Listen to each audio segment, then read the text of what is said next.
This is propaganda live. I only suggest how to think and how to vote. Extraordinary cultural moment, already iconic. We love you, you're welcome here. I almost sound like a conspiracy theorist, but it's a bit late now.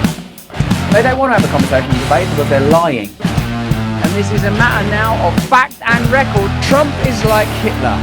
Let me count the ways. I'm a Nazi, actually. And I've kept it down till now, but this is my chance. God, it's propaganda. Did you guess it? I feel that Christ may have had a better vision. Bastards, aren't they? I mean, you can't watch too much of this without realising they're absolute bastards. Let's go full screen on Russell. This is On Brand, a podcast where we discuss the ideas and antics of one Russell Brand. I'm Al Worth, and each week I go through an episode of Brand's show with a guest. This week, I'm thrilled to be joined by author, researcher, historian, and host of the Lions Led by Donkeys podcast, Joe Kassabian. But before that, a little bit of housekeeping. Firstly, I want to thank everyone for their frankly overwhelming support through this last week. It's meant the world to me, and you are all wonderful wonders. Speaking of which, there has been a slew of new Awakening Wonders, which I'm going to try and space out gradually so as not to bombard you all with them. So, Taru Tikanen, I hope I'm pronouncing that correctly, you are now an Awakening Wonder. You are indeed an awakening wonder. Thank you so much. And Blitz, you are now an Awakening Wonder. You are indeed an awakening wonder. Thank you so much. And thank you for the lovely messages also. And of course, if anyone wants to support the show financially by becoming an Awakening Wonder or a member of the Invisible Hand, head to patreon.com/onbrand and you will have my eternal gratitude. Another thing I want to mention is that I have attended my first round of Creator Accountability Network training, which I'm very excited about, and I will tell you more about it once I'm done with part 2. But I'm looking forward to getting fully accredited, at which point I will have some verbiage to read out and whatnot. But it's all good stuff from good people with the aim of keeping all of us safer and happier. And you hopefully have all noticed that the show has some terrific new artwork, courtesy of Daniel Birchall, aka Virtual Reality. Please go and find them at Birchal, that's BIRCHUAL_reality on Instagram and wherever else, and get in touch with them for any digital design needs. They are great. And you know what? That's enough gilding of the lily for one day. Let's get down to business with Joe Kassabian. Not to defeat the Huns. That's a different thing. We're getting down to business with Joe Kassabian. That's what we're doing. All right, Joe, thank you so much for coming on and joining me today. How are you doing? I'm good. I was able to cycle into the studio today without getting rained on too badly. And in this time of the year, that's all you can ask for sometimes. It's a blessing in the Netherlands. Yeah. It shares some weather similarities with Wales, funnily enough. I've a number of Dutch friends, and we do often talk about the weather. That does seem to come up frequently. That's the thing. Yeah, which is funny. Like my Dutch neighbors and I, we talk about the weather all the time. And at a certain point, it's like I do it because they do it. But I'm like, why do we keep talking about the weather? It's always the same. It's always the same. It's moderately cold and it's raining. Like, just move on. But then it'll do something different and everyone will freak the fuck out. Sunshine, good God. Or snow. Everyone freaks out at that. All right, so we'll get into Russell in just a little bit. But first, let's learn a bit more about you. And we'll start with an easy question first. My pronouns are they, them. What are yours, Joe? Mine are he, his. Hey, terrific. So you've been co-host of the Lions Led by Donkeys podcast for 6 years now? Is that right? Almost 7? Almost 7. Yeah. Damn. It's crazy to think about. Quite the commitment. Yeah. How would you describe the show and what it is you guys do? I am a historian by trade and education. And one of the things that people always told me, I used to be a public school teacher for the state of Hawaii for a little while. And people always said that they were really interested by history, but when they're in school, It was boring. It was boring as hell, and I had to look at them in the eye and be like, I fucking know. And the reason is because we're not allowed to do anything fun, really. So once upon a time, a friend of mine and I decided to start a podcast where we talk about military history and related history and try to make it as engaging as possible, where we insult and offend, the beacons on the hill, the great men of history, because generally speaking, that's all built on a pile of bullshit. And we talk about how those things all intersect and how military history is just another part of people's history and the changing of the times. Right. What made you decide to start a podcast covering historic, military incompetence specifically? I used to be in the army, so I got to witness a lot of it and how much it sucked to be at the bottom of it, because I was a 17-year-old idiot from Detroit, Michigan when I enlisted. So I was at the bottom of the bottom. And by the time things got all the way down to us, everything is always so stupid. Like, it makes no sense. And we'd all look at one another like, why the fuck are we doing this? And of course, your sergeant or lieutenant or be like, well, those are the orders. Well, the orders are fucking dumb. Yep. And then, I used I got out of the army. I used my benefits to get a college education. I focused in history and genocide studies, not even military history, honestly. But I think one of the reasons I kind of glommed onto military history is my connection from my time in the army, but also because military history falls into like two camps, and that is absolute right-wing psychopaths and people who are interested in it but are kind of not really open about it due to all the right-wing psychopaths, especially the podcast space, the YouTube space. I don't really fuck with YouTube, but whenever you look up something to do with military history, it's the worst person ever saying it. Like, Rhodesia bro, 1988 talking about how, Rhodesia was cool actually, or, Hitler could have won World War II if he just did this one thing. My time in grad school about genocide studies had a lot to do with how histories can be kind of co-opted, taken over, and turned into propaganda, for a lack of a better term, through seemingly innocuous means to do immense damage. And one of the ways that you do that is by ceding territory, so to speak. You don't fight them on their ground. You just kind of let them have it because they just control it. And it really bothered me a lot to see them do that with military history, because military history, whether you be centrist, liberal, or leftist like myself, you have a lot to learn from it and how it impacts the incredibly fucked up world we currently live in. Sure. Yeah. It's it's an interesting area. Tell me more about the kind of like Holocaust and genocide denial research, because that's something that's been kind of an ongoing feature for you, if I'm correct. Yeah. Due to my ethnicity, since I was born, technically. But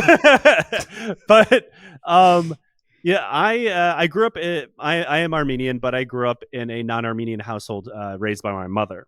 And I thought it was very, very interesting to me how something as important as the Armenian genocide could be completely unknown. I know I grew up in the United States, so like, why would you know about it necessarily? But there's millions of Armenians living in the United States. And I first learned about it by going to a Holocaust museum in West Bloomfield, Michigan, when I was very, very young. And they took me aside and kind of like showed me when I say Armenian genocide corner, it sounds kind of weird, but it was like this. Yeah, and we have this exhibit here for you specifically, Joe, because you're the only Armenian that lives in the neighborhood. Okay. That's nice. Tailor-made, Yeah. And, I was kind of over the years, I wanted to learn more about how, of course, such a thing was possible. How such a thing was possible to do with average, everyday, ordinary people. And how, most importantly, how you get there. Not necessarily the killing, but how what roads you take to get there. Because growing up, I saw a lot of changes in the U.S., many of them good, many of them bad. And then as I get older, as I'm now almost 37, we're seeing significantly worse ones. And I graduated quite a few years ago now, but I learned one of the things I was very curious about is how you prime a population to do something they would originally find so unconscionable. And a lot of people like to call it brainwashing or propaganda and this, that, the other thing, when in reality, it's very depressing to learn that it doesn't have to be that much. And I think we're kind of seeing that now in both of our countries. Doesn't have to be that overt, actually. It can be much more insidious. Much more under the radar. A lot of my kind of knowledge of Armenian history has been learned from like the activism of System of a Down and right. Serge Tankian in particular. But beyond that and looking into that stuff, I am somewhat clueless. I noticed that one of the things available on the Lions Led by Donkeys Patreon is a series on the history of Armenia. Like how far back are you going with that, and what are the kind of main points that you're covering? It started as something that it is no longer, but I wanted to do, of course, I was inspired to start history podcasting by very good historical podcasters like Mike Duncan, Dr. Patrick Wyman, people like that, and the history of Rome, one of the best history podcasts ever made. And, it covers something that we all kind of tangentially know about a little bit, which is Rome. And I was like, nobody's doing that for something like Armenia, and also, I was like, well, why would they? And I decided I was going to do that. And then I quickly realized that I am not Mike Duncan. I wanted to do something a little different. So I kind of spun it away from that. And now I tell the history of Armenia through weird Armenian things, whether it be people, events. We've talked about we have an episode about Armenicum coming up, which is this absolute snake oil ass HIV cure that the government funded as good, that sounds good. It's just iodine. We've talked about the Armenian mob. We've talked about Armenian genocide reparations and how they all mysteriously vanished, allegedly due to theft, due to a group of lawyers in Glendale, California. We'll talk about the earthquake, the legendary earthquake in the 80s, things like that. I wanted to teach people about this history of a very, very old people, a very old country, through how absolutely insane we tend to be, because that kind of brings us, on par with everyone else in the world. Like, people remember, Nero and Trajan and all these things from Rome because they did weird shit, right? Well, Caligula, Yeah. Why not learn about Armenian history through the first man to accidentally kill himself using nuclear weapons during the Los Alamos project, or the Armenian mafia guy who teamed up with the Mormons to grift $500 million from the U.S. government. I see you're doing the work of making Armenian history relatable, particularly to American history. I think there's an important corollary there. Oh, that's the fun part, is when you're a group of such an old people who have a massive diaspora for very obvious reasons. We're part of everybody's history. There's Armenian British history, there's Armenian Dutch history, there's plenty of Armenian French history. Thanks to the Ottomans, we're in everybody's backyard, and we're being weird everywhere. Yeah. I mean, it's nice that we can thank the Ottoman Empire for something. That is good. Always looking for a bright side, Yes, yeah, shiny side of that coin. It's important to find. Oh dear. Some of my audience may accuse me of burying the lead somewhat by only covering this somewhat late in the interview stage, but you're also an award-winning and best-selling author of 11, 12 books, something like that? 10, yeah. 10, okay. Yeah. I'm working on another one, but yeah. Right. Right. Like, so what brought you to writing? Like, have you always been a writer? Has that always just been something you've done? I've always wanted to be a writer, as far back as I can remember, probably from middle school. And I remember my English teacher at the time. I told her, I want to be a novelist. I want to be a writer. I don't know what I wanted to write. I just know I wanted to be a writer. Yeah. And she's like, "Oh, so you're going to be unemployed?" And I was like, "Well, shit." It's nothing quite like being absolutely roasted by a teacher when you're 13. Yeah. Yep. and I probably would have given up on it. But quite a few years later, I had another very good teacher named Mr. Rains from Michigan. I feel comfortable saying his name because I'm going to say only good things about him. And he took me aside and gave me all of these books that a child of my age absolutely shouldn't be reading. He made me go get a permission slip signed by my mom, and he told me to read those things, kind of like develop an ethereal voice, and write whatever the fuck you want, really. And then, of course, I let go of it because I have bills to pay. I was from a very poor family. And writing isn't very good at paying your bills, I must say, still to this day.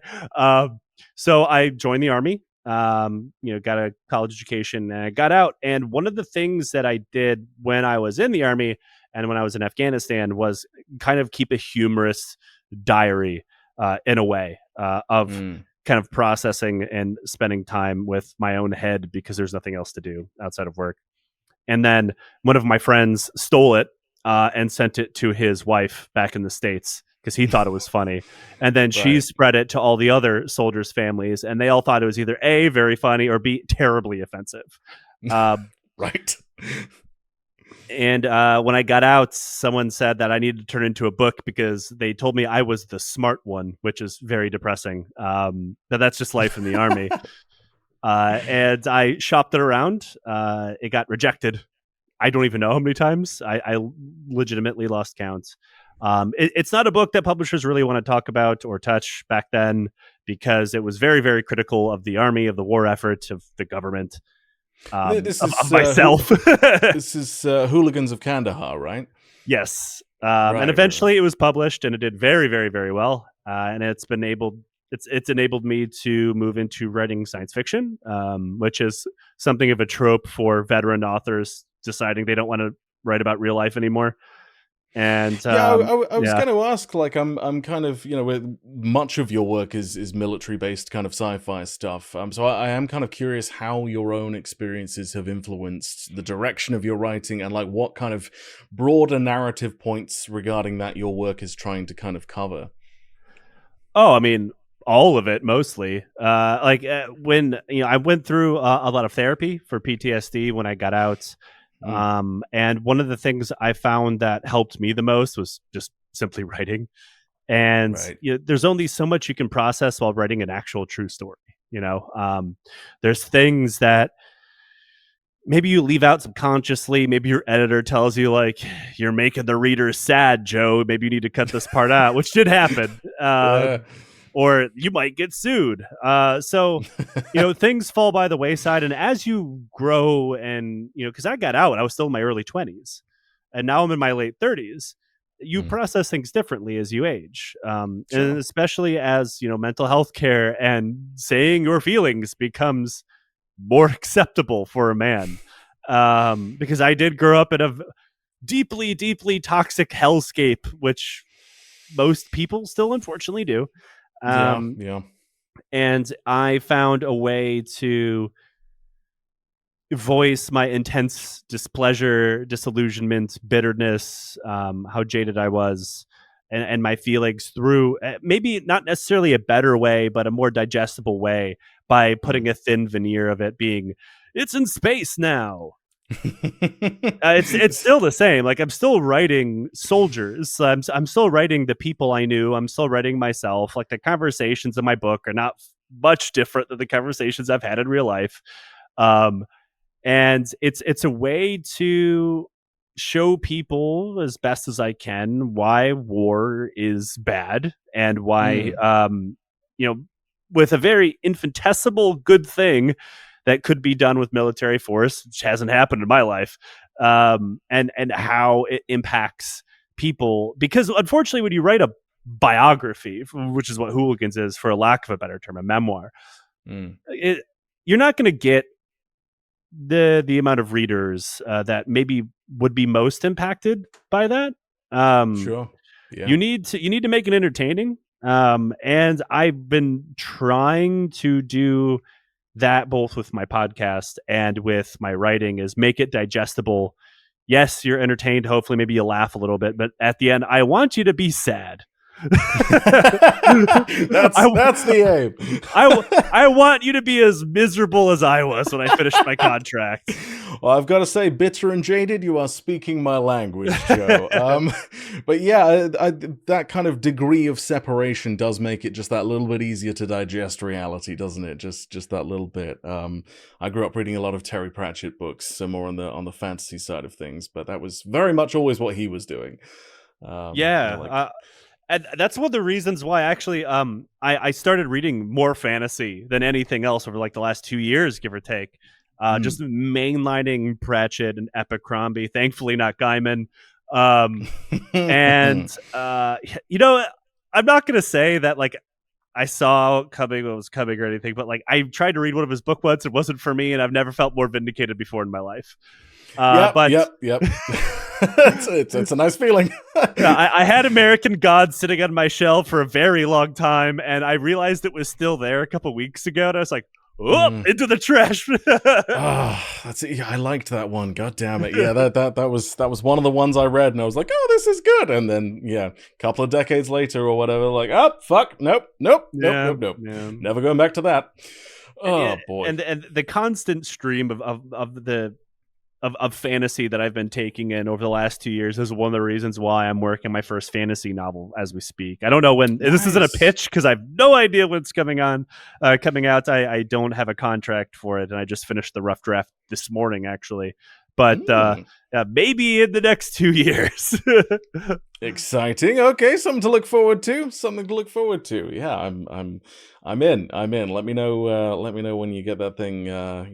All edited and all that stuff. Happy preliminary reader here.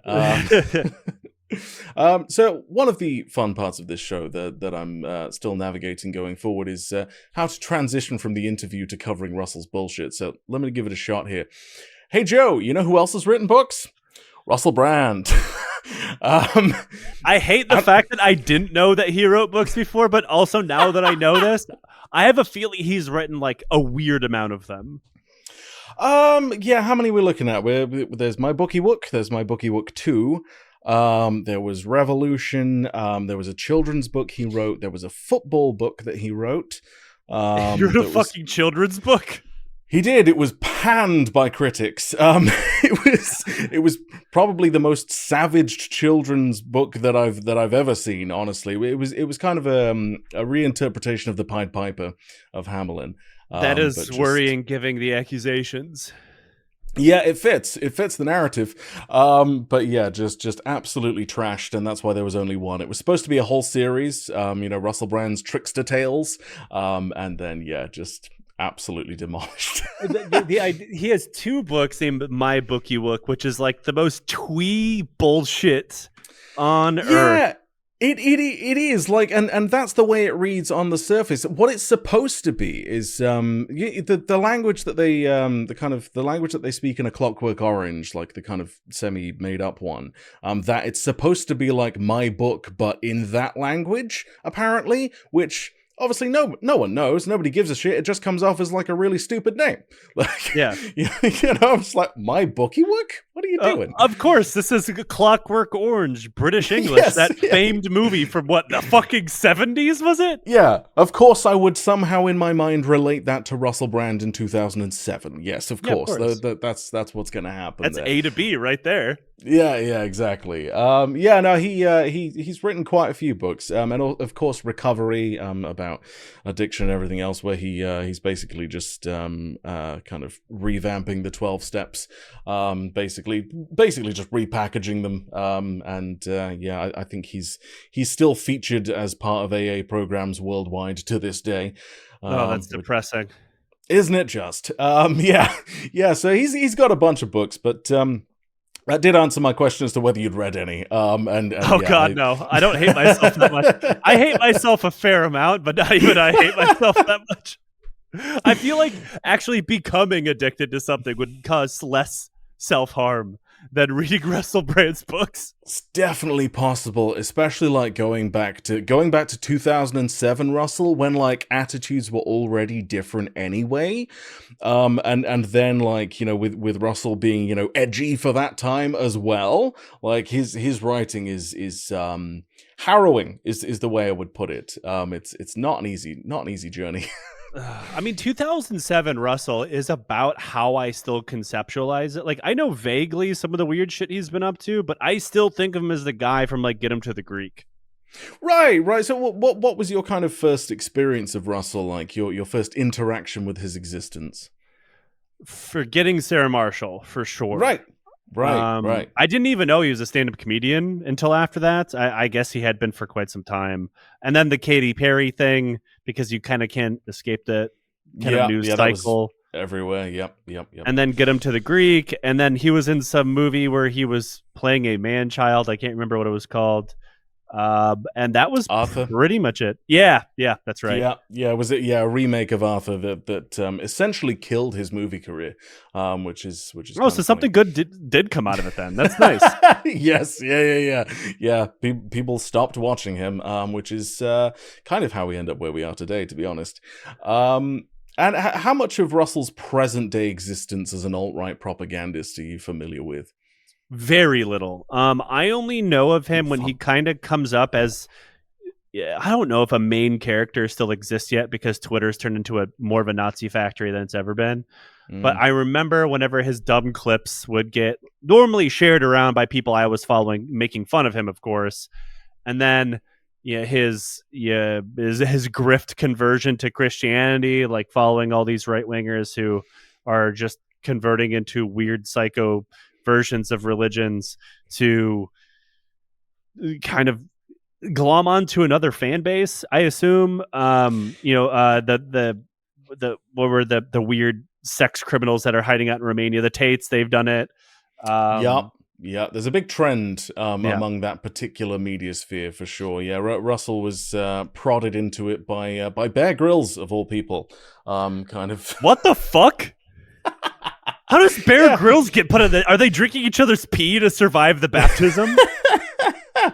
They're buds. And Bear Grylls has been on Russell's show a couple of times. Oh no. Yeah, and I Bear had Grylls no idea. Yeah, he's a big Anglican guy, like charismatic Anglican guy. I don't know anything about the Anglican Church other than one of the co-hosts of both of my co-hosts live or used to live in the United Kingdom. And they said that there's nothing weirder than a British person who's like really into Anglicanism. Yeah. There's been kind of a resurgence over the last kind of couple of decades with something called the Alpha Course that has been very specifically focused on charismatic Anglican evangelism, basically. Anything with a name like that's going to be full of the most insufferable pieces of shit imaginable. Yeah. Bear Grylls is a big Alpha Course guy. Russell has been to one or two of those, I believe. And so you're like, okay, I can see the threads here. I can see where this is going. It's less than great is my personal take on it. Bear Grylls, like, in isolation, I don't think has done anything that offensive other than like defend and support Russell Brand a lot. That's pretty bad. Yeah, it's not great. But yeah, Anglicanism in general is kind of it's almost like a version of Catholicism, but not. It's kind of an offshoot situation, and that's the official like Church of England. That's the one that's actually ingrained into our legal system over here, right? Which is fun. And yet, as a country, we are far less religious than the United States. That's a low bar at this point, honestly. Yeah, but the United States is supposed to have separation of church and state, whereas we don't, and we're less religious. Go figure. You'll find our Constitution is quite fungible these days. Why do you think I live in the EU?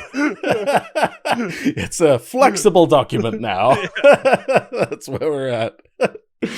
All right, let's get into some of Russell's nonsense here. And I apologize, Joe, but I'm going to be truly dropping you in at the deep end this week. Outstanding. The first thing I want to cover is that Russell has had a little bit of an obsession lately with an OnlyFans porn actor called Lily Phillips. She'd been in the headlines lately for wanting to sleep with 1,000 men in a day, and then Russell We all need goals. We all need goals. They're important. Russell continued talking about her long after she was out of headlines again. Just carried on with this little obsession, got a bit weird. And then his wish came true, and she did in fact appear on Stay Free with Russell Brand. It's a weird conversation, is what I'm going to say. There's been a growing sense, at least to me, that Russell wasn't quite sure what he wanted to achieve from the conversation, but knew that he really wanted to talk to her. Usually couching that in some kind of potential conversion to Christianity vibes, like, hey, I'm only wanting to talk to this person out of concern for their mortal soul, right? That's the position he's saying he's coming from. I feel like he's probably concerned about something else. There might be other things on his mind. There might be other things on his mind. I've only cut a few clips from this because the entire 45-minute conversation is frankly all kinds of weird. And we're going to leap into Russell wrestling why he's talking to Lily Phillips in the first place. And honestly, I think also this clip pretty well captures the tone for the interview at large. It's difficult for me. I feel like a sense I want to reach out to you a little bit because I suppose in the past, when I was younger and before I was married and before I had children, I suppose if I'd heard of you, I would have been happy to see you as an object and not to investigate that any further. But as a adult man and as a man of God, how I see you is a fellow child of God. And part of me feels like I wonder if there is any way that I can offer you some protection or service or counsel. And it's very interesting because I deal with drug addicts all the time. And I know if someone ain't asking for help, that means they don't want help. If someone's taking a bunch of drugs and they're having a wild old time, then they don't want you. They want you to just mind your own business. It's sort of, I felt like, mate, I put an X and you were walking around in public with sperm on your face. And I felt like, oh, okay. I'm not completely divorced from the part of myself that sees something skincare like is that important, Russell. An antenna goes up, to use an image of, wow, that's an energy that I know would change my consciousness. That energy would change my state. Ooh. Another part of me feels like, where are we going, Lily? Where are we going? Where do we go from here? Talk me through why you did that, how that felt, and whether or not that's given you cause. Lily, you want to tell me how reflection. it was like to have cum on your face? Why I did it? To be honest, I was just finished filming a threesome with two guys, and they both finished on my face. And so I thought it might be fun to see if I can go out in public with this on and anyone will say anything or anything like that. But everyone in England's very polite and no one said a thing. But yeah, that was kind of the reason, not much thought went into it. No, crazy. I suppose if you thought Right, about it a little, because That makes that's a mad thing to do, mate. It's a mad thing to do. I feel. Yeah, no, her answer makes complete sense. Yes. Yeah. Like the whole, okay. Like, I don't understand where he's coming from. Other than if anybody, game should recognize game here, right? Like, Right. I support sex workers 100%, and what she's doing is marketing. Yes. Oh no, that's 100% why she's there. Like, that's absolutely why she's there. And that's why she walked around with a whole bunch of cum on her face. Like, Yeah. And shot it for. It's not like she just walked around like into Tesco or whatever without recording it. Like, she did it for social media. It was So a people are stunt. like, yo, look at this and check out her content. If anybody should understand about posting dumb shit on the internet for attention, it's fucking Russell Brand. Yes, he should. Yes, he should get it. And so, like, We're veering pretty heavily from 20 years ago I'd have been happy to see you as an object to now I see you as a fellow child of God. Can I offer you service, protection, or counsel? And then right back to, hey, I'll admit my antenna goes up when I see someone walking around with jizz on their face and I think, wow, that's an energy that'll change my consciousness. Why do you do it? I mean, Russell, it sounds like you really want to experiment. I am in favor of it. Find your true happiness. Maybe if you found out something more about yourself, you wouldn't be such a dickhead. Well, he in one of Russell's earlier TV shows, I think the earliest one that he was a star of, he did jack off a guy in a bathroom stall on television. That was a thing he did to test whether he was gay or not, was the premise. I gotta say, TV in the UK is fucking wild. Early 2000s especially, yeah, things got real fucked real quick. Yeah, that was on Channel 4. He went and did that, and determined that he was not in fact gay. Was the salute? Yeah. Well, yeah. Then my suggestion is officially rescinded. It is weird that he said that it felt like it could be transcendent in some. I mean, maybe it is, but the duality of the energies here of I see you as a child of God, but also really fucking horny. Right. Is clashing so hard. Yeah. One of the things to note here is that, Lily Phillips' response is fairly matter of fact, and that's how she comes off in the interview as a whole. Pretty much yep, I like fucking, I have a staff that works for me, I make a lot of money. No, Russell, I won't be seeking monogamous Christian romance in the near future, because that was a question that came up. Whereas Russell is just utterly fascinated by her and can't seem to bring himself to admit why. I mean, there has to be some kind of disconnect of many things in his head, right? Obviously, I'm assuming Russell Brand does not have high opinions of sex workers, and he probably would not be having this same conversation with a man who said, a male sex worker who had sex with hundreds of women. Right? Unlikely. It is worth noting that Russell lost his virginity to a sex worker while in Southeast Asia on a trip with his dad, while in the same room as his dad, as a matter of fact. What? That's a whole thing. Yeah, they got a twin room, and his dad purchased 3 prostitutes for the evening, 2 for him and 1 for Russell. A lot is making more sense now. I mean, who am I to judge British culture? But that sounds fucking vile. That is not British culture. I can assure you that. That is fucked up to anyone who's heard it so far. In my experience. On a related note, Russell also does appear to be he's finding the whole Christianity thing a little bit miserable lately. He seems to kind of, be begrudging all of the abstinence and everything. And he's also insisted on Donald Trump Jr.'s podcast that Russell no longer watches any porn and no longer masturbates either, because we all needed to know that. Sure, I was dying to know. Essential information. I don't believe him, but I was dying to know. I'm sure he watched a lot of her work for research. Yes, right, exactly. From the sounds of it, yeah. Okay, so next up, Russell felt like he needed to spend a chunk of the conversation assuring Lily that she is special.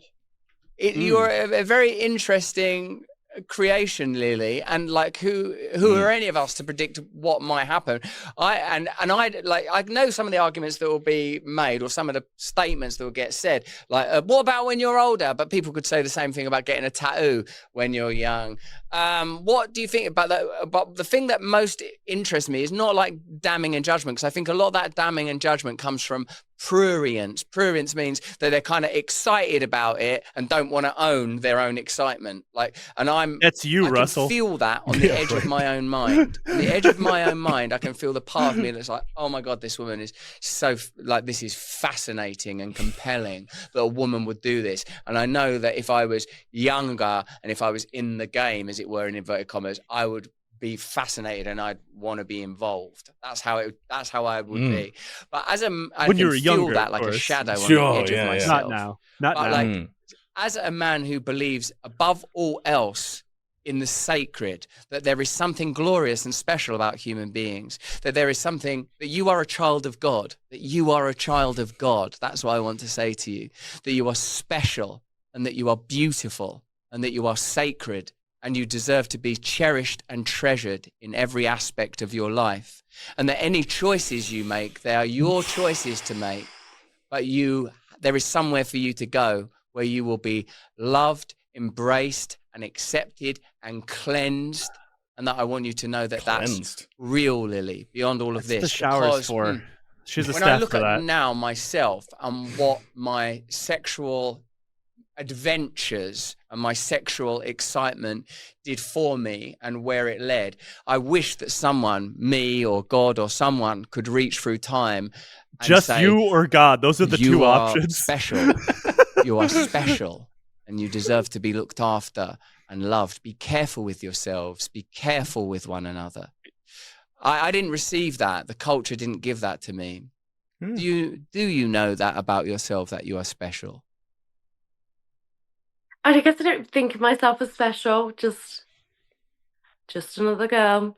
And I'm not religious or anything like that, so I don't really read into That's it. good. Shut that One shit day down. you will. Yeah. Way to One go. day I you mean, will read into point it, for Lily. point. One day you will, because one day we all have to. We all have to look inside ourselves. Okay. Straight up, this feels like grooming. Like, watching this conversation felt like watching a 50-year-old try and groom a 23-year-old in real time, because that's the age gap here, by the way. That's what we're looking at.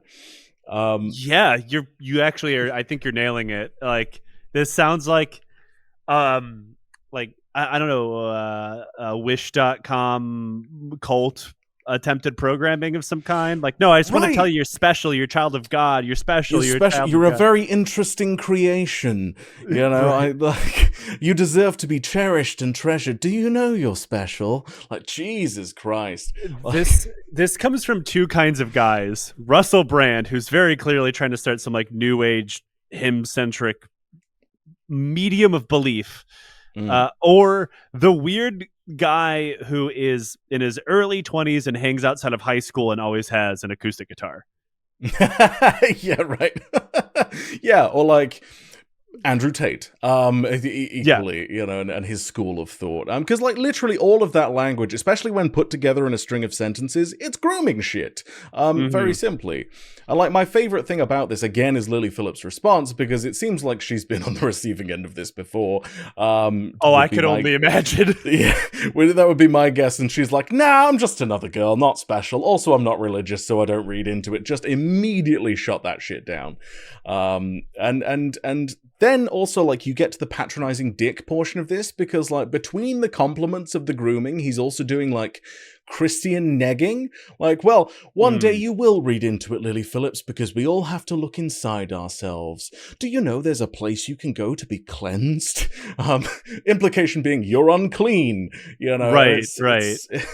It's a classic, very specific combination of things. But don't worry, he's not being prurient. He can't be, because he specifically said that he wasn't being that, so that negates it. Yeah, this thing where, you know, it's coming from a place of intense want and interest, but they're repressing it. Unlike me, guy who continues to talk about this for... You said this went on for quite a long time. Yes. Oh yeah. This was... what a weird fucking conversation, honestly. Okay, I've got one more... Let me ask. This is a podcast that has had, like, you know, Russell Brand's show has had, let's call them quote unquote serious people on, right? Like, yeah, that are in charge effectively of our modern discourse in many ways. Steve Bannon's been on, you know, like, fucking wonderful. Yeah, that was a conversation. Jordan Peterson is a regular feature. Tucker Carlson, you know, Candace Owens, all of that kind of ilk. Okay, and this is something that his audience is really dying for. Meanwhile, you have Lily here, who doesn't really seem like she knows what she's there for, and either does Russell, for that matter. Like, it really seems like at a certain point, like, hey, Russell, you might have to add this out, but why the fuck did you invite me here? Yeah, like she's just quite merrily throughout the conversation just talking about her experiences and just being like, yeah, I really like fucking, everything's good, you know. Yeah. It's Kill all it. been it's all been a great time. Like it's very clearly like, you know, promotion on her part, and she nails it. Like she comes off as very intelligent and kind of just bossing it the whole way through the interview. Yeah. Whereas Russell is just like slobbering all over her throughout it. And you're like, this feels weird. Yeah, this reminds me a lot of the moral panic of when I was younger in the 90s, early 2000s. I mean, Marilyn Manson, famed piece of shit these days, not defending Marilyn Manson. But you know, he was blamed for the Columbine shooting. Right. Yes. Yeah. And someone sat him down for an interview hoping to like nail him. And he just made him look incredibly stupid. Because that was back when his brain still worked. Yes. Yeah. He at the very least was a very intelligent individual. You know. 100%. There is kind of a degree of like moral panic kind of surrounding this kind of conversation, and I feel like with another, like if it was like a televangelist or someone sitting down with her, there could be more of a like come to Christ conversation. But like Russell is new at this and doesn't know how to land that plane, and also he's horny, so also doesn't know how to land that plane. So he's just those planes confused. Russell Brand is having his own internal 9/11 at this moment. He's not sure what to do. Oh no! It's all coming down. It's all coming down. And it does so actually in the last clip that I've got here from the Lily Phillips interview is how Russell closes the conversation. I just want to leave you, Lily, with the invitation and possibility that one day you might want to have a conversation about how you feel, moments of quietness and stillness where something comes to you and you feel like you need comfort, or you feel lost, or you feel a brokenness. That's not unique to you. That's what it is to be a human. And in that, I want you to know that there is a path for you, and that you are special, and that you are lovely and beloved, and that you don't have to do anything that you don't want to do. And I know you aren't doing anything you don't want to do. But if ever you find yourself in that position, then know that there is a path and a light for you. That's very kind. Thank you. Appreciate that. Well, nice one, Lily. I mean, I just, you know, it's so lovely to meet you as a married, grown-up man. I can't imagine what would have happened if the paths had crossed without the intervening decades. I really wish you interesting thing for all of the best, and I'm praying for you, Lily. I'm praying for you, not because of judgment, but because I think you are a lovely young woman with a lot of energy, and I recognize that you're looking for something, because we all are. Bless you. Well, thank you so much for having me on. I really appreciate it. If you ever need me, Lily Phillips, remember that I said that. Nobody needs you, Russell. Take care, young lady. Ooh, I feel like I need a shower. Like, if you ever need me, Lily Phillips, like he's doing some fucked up pervy rendition of the end of Labyrinth, you know? If you ever need me, you know? Like, oh, Jesus. I just noticed something that's driving me nuts about Russell Brand. How many millions of dollars do you think this man has? So he's got a net worth of like 20 million, and he seems to be raking in at least a couple of mil a year. All right, and he's running a podcast using fucking AirPods? Yes, he is. Yes, he is. Yeah, there's been a cutting of the budget on his end in recent times, because like recently went back to like the first episode of Stay Free, and the production value was fucking high. Like they had 21 members of staff working on the show. Like there were like. Yeah, there were the expensive monitors and cameras and lights and all the shit, basically. Whereas now it's, you know, a camera, a reasonable budget mic, and AirPods. You know, and also the room. Yeah, and a room that is not treated at all for audio. That is a wooden wall behind him. Yeah. He's borrowing the studio of another podcaster, actually, that does kind of, you know, right-wing military stuff, funnily enough. So of course he's a constant feature there, basically, and that's in somewhere around Destin in Florida, northern Florida. Yeah.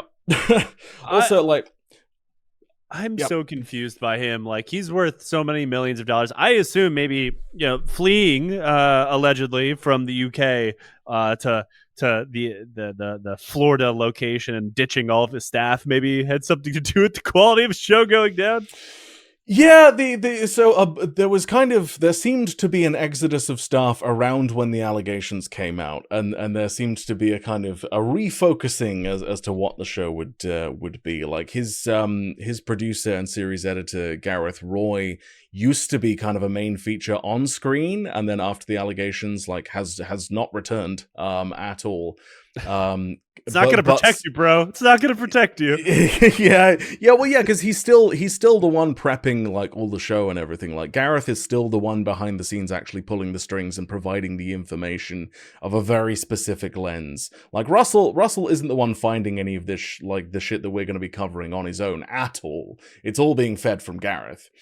But yeah, Gareth is now over in the UK as well, so he's trying to work that like long distance because he doesn't want to move to Florida. Yeah, of course not. Fuck that. I'm gonna stay over here. Thank you very much. Oh dear. Yeah. As far as like having an interview with a noxious pervert like Russell and getting out scot-free, I feel like she did a great job. Oh, she nailed it. Honestly, she came off great throughout the conversation. I was like, no, you seem like a perfectly reasonable human being. You enjoy your job, you take it seriously. She seems to be paying attention to her mental health and whatnot. I'm like, yeah, okay, cool. Yeah, more than he can say. That's for sure. Yeah, whereas Russell is like, oh, I can't imagine what would have happened without the intervening decades. Like, dude, like just say you want to fuck her and move on. Like, admit it to yourself if nothing else, and move on. This man is down bad harder than like most podcast hosts, which is truly saying something. Right? Because, like, here's the thing, like, in the broader sense, if you want to fuck someone, that's fine. You see an attractive person, it's okay to be like, oh, damn, they're hot. Yeah, in different circumstances, maybe. Or in this case, maybe if they were 20 years older. But, like, Sure. Don't give me a 45-minute song and dance of, I see you as a child of God. But 20 years ago, though, we'd have done some stuff. Just fucking come out and say it. It's like, we have a character, a type of guy here, in the United States, like your racist drunk uncle on Thanksgiving. Oh, right, yeah, the Uncle And Franks. and they say some shit like that, where it's like, if I was a little bit younger. Yeah. It's the bus driver from Billy Madison.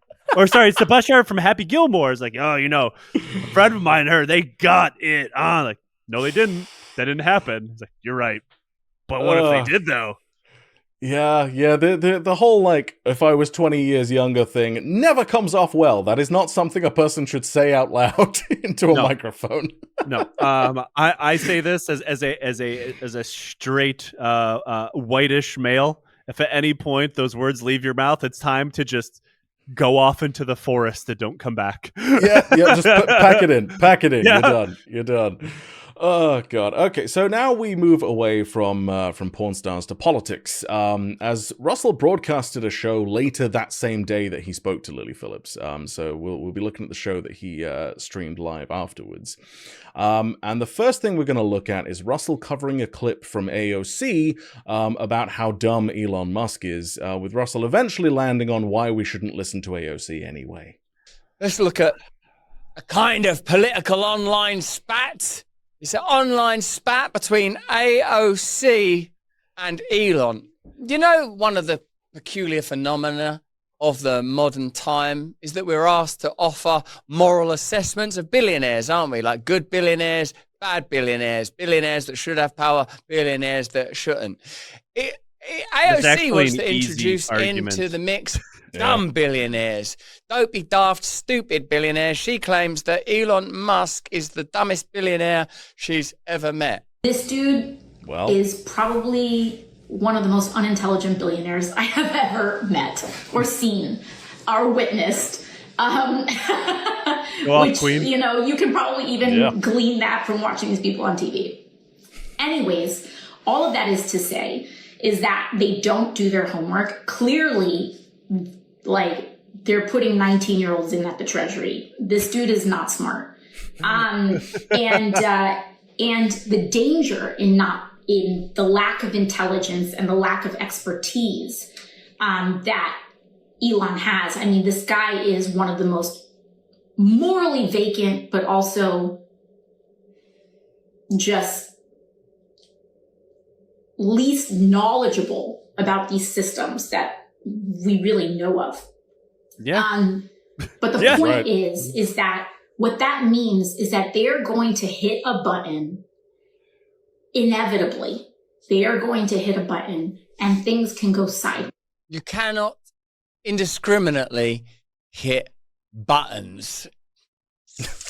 Well, yeah, someone says, isn't she a bartender? One of the things I really like about AOC is that she comes from an ordinary blue-collar background and is now in Congress. But what I didn't know, and what Mike Benz has pointed out, is that AOC promoting USAID all over X today, actually, she herself came from a USAID program in college. Right. So AOC says that Elon is the dumbest billionaire she's ever met, but don't listen to AOC because Elon Musk retweeted a claim from Mike Benz that AOC was the beneficiary of a USAID program in college. First question for you, Joe, is it's perfectly reasonable not to, but do you know who Mike Benz is? I'm happy to report that I don't. God, that's the safer way of being. So Mike Benz in 2020 worked at the State Department as the Deputy Assistant Secretary for Internal Communications and Information Technology for less than a year, right? Deputy Assistant Secretary. Less than a year? Less than a year. Yeah, well, it was for the Trump administration, and he got booted out as soon as Biden came in.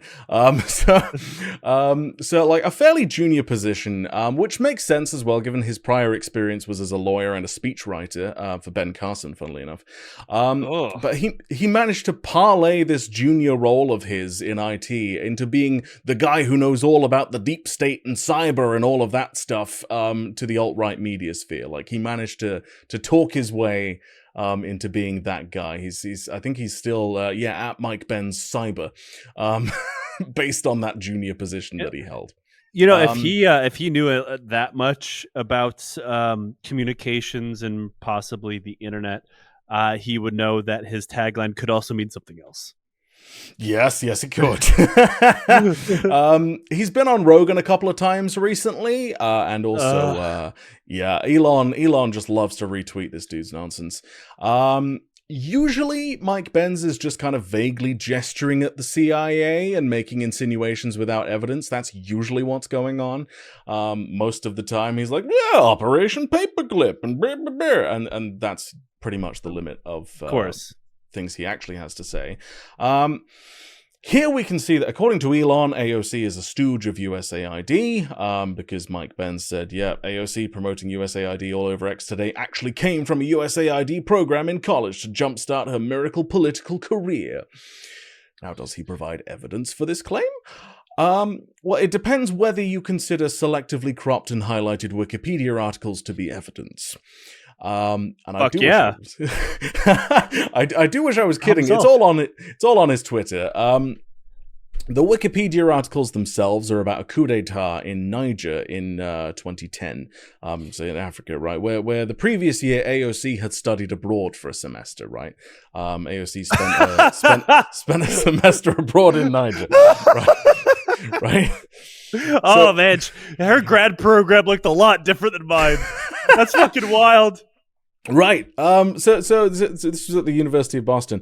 And what's fun is that Benz is also putting these alongside a random tweet which says the following, quote, her trip to Niger was through the Niamey International Development Program, which is funded by USAID, a known CIA front. And what do you know? Shortly after she left Niger, there was a Western-backed coup that overthrew Niger's government, unquote. And of course, that was all AOC's doing. It was AOC, and in Mike Benz's own words, quote, AOC was spawned out of USAID too? Important question mark there. He's not claiming it, he's questioning. In college in late 2009, she airdropped into Niger in the middle of a giant civil war just months before what appears to be a US-backed military coup in early 2010 launched against the sitting government the West had condemned and was cutting aid to. Unquote. I love the I love two things. Okay, the concept of AOC being some kind of CIA paratrooper, airdropped in, yeah, just by herself, like as if she is some kind of she's Solid Jason Snake. Bourne. Like, yeah, exactly. Yeah. Well, also at the same time, whenever you bring up AOC, like, oh, she was nothing but a bartender, like. Yes, yeah. It's this incredible duality. Is she apparently the strongest commando the U.S. military has ever seen, or simply a bartender? Yeah, right. So like the conspiracy theory is that AOC was funded by USAID and therefore the CIA to go to Niger in 2009 and play some kind of role in orchestrating a coup that would happen when she left. All of this like 20 or something. She was 21. Yeah, exactly. Okay. So obviously this is some really dumb shit with zero evidence to back it up. And what's more fun is that I managed to find a budget sheet from Boston University from 2011 detailing the expenses of this semester abroad, which comes in at an estimate of $30,604 for the 16 weeks per student. Now, either why not? Yeah, that sounds about right. So like either that USAID funding doesn't seem to go very far, or well, maybe the thing was never funded by USAID in the first fucking place. No, you don't understand. It costs about as much as a brand new Toyota Prius to airdrop AOC into a country and overthrow a country, you know? Yeah, you're right. That does make more sense. Yeah, so let's get Mike Benz back on Rogan again, shall we? Jesus fucking Christ. He's overqualified. Right. Just profoundly unserious people. Okay, so we're going to move to another piece of important recent news, and that is Trump's intended takeover of Gaza. Principally, Russell has been very much against colonialism and imperialism and all these other things in the past, so theoretically, he should be very much against this. Not this one, though, I bet. Well, let's find out. He starts talking about it and playing a Sky News clip before then getting distracted by how terrible X is for everyone's mental health.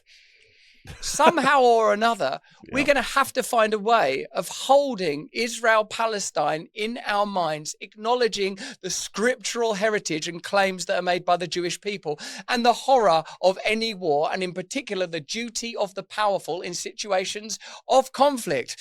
Let's see if Trump's advancing this argument. Let's see if Trump is a catalyst for significant change, and maybe yet something seriously beautiful not a could single be born mention of the this Palestinians. abominable Well done, situation. Russell. The reaction from the gathered audience reflected the enormity of what he'd just said.